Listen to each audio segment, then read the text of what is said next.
Hi everyone, I'm Heather from groundedapproach.com, and today I want to talk about stomach acid, how important it is for digestion, your whole gut health, the health of your whole body, and why you probably need more of it, not less. It's crazy to think that. I remember seeing pharmaceutical infomercials as a kid or whatever they are, saying all these antacid things. Oh, you have too much stomach acid, that's why you're getting heartburn. But actually, lowering stomach acid is super dangerous, not only for digestion, but the health of your whole body. And I'm gonna explain that all. So, our stomach is meant to be acidic. It is our first line of defense. It is a huge barrier for pathogens, parasites, and other things that we come in contact with regularly, right? You drink water, you have food, whatever it is, you're at a friend's house, you put your hand in your mouth or something. We're getting pathogens from everywhere, worms, parasites, harmful yeasts and bacteria. Well, that stomach acid, when it's really acidic, burns it up so that those things can't thrive. They actually can't make it into our gut.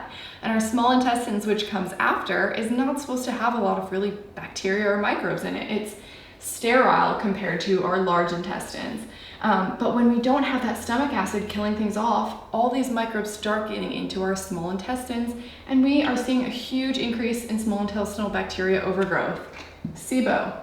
And when you have that, other things happen, like you have problems with peristalsis, which is your intestines contracting and expanding to move food through and to digest food.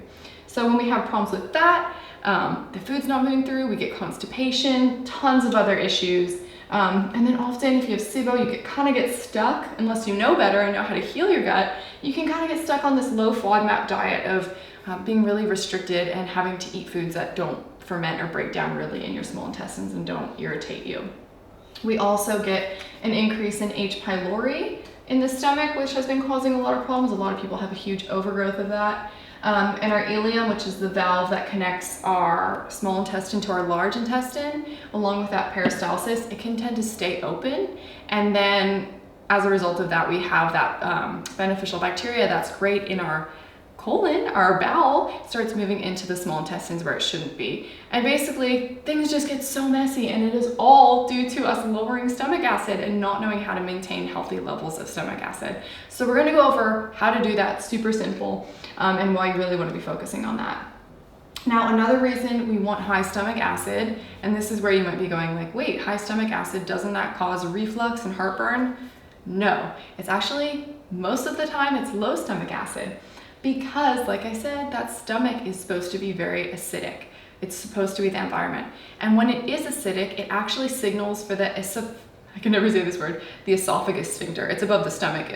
It goes between the stomach and the esophagus. It's a valve, so it opens and shuts. And when it's really acidic, it shuts.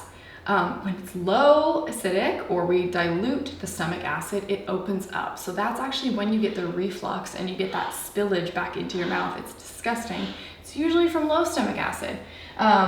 So just to clarify, that is not really a factor in lowering stomach acid. We want to keep it super high. So how do we support stomach acid production? Super simple. The first thing is when you're eating, you want to be in parasympathetic mode. That's also called rest and digest mode. So taking a few deep breaths. I'm not in parasympathetic mode right now. I'm in like go mode. I'm in fight or flight. But taking a few deep breaths, having a bit of water, relaxing, putting your phone aside, lighting a candle, all of these things, calming down. You're not multitasking. You're focused on your food. This is going to start the stomach acid production because your brain is going, I'm about to eat. This is what I need to do.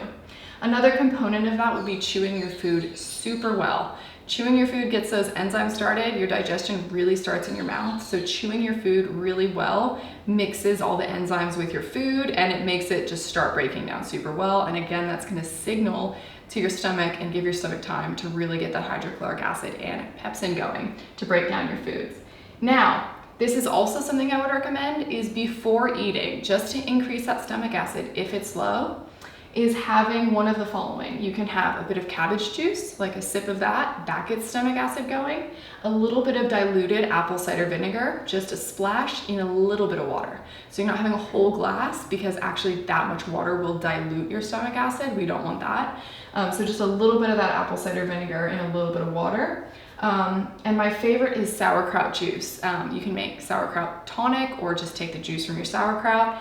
and preferably plain. That, just a shot of that is going to be great because it has the cabbage and it also has tons of probiotics, which are going to help the digestion of your gut.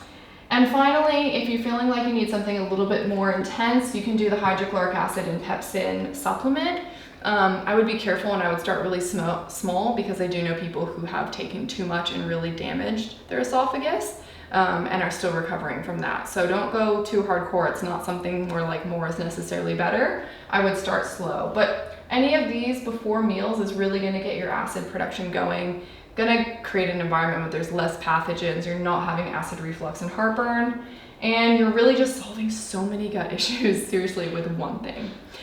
So if this was helpful, let me know, and like, subscribe, comment, share, whatever you want to do. Thanks for watching.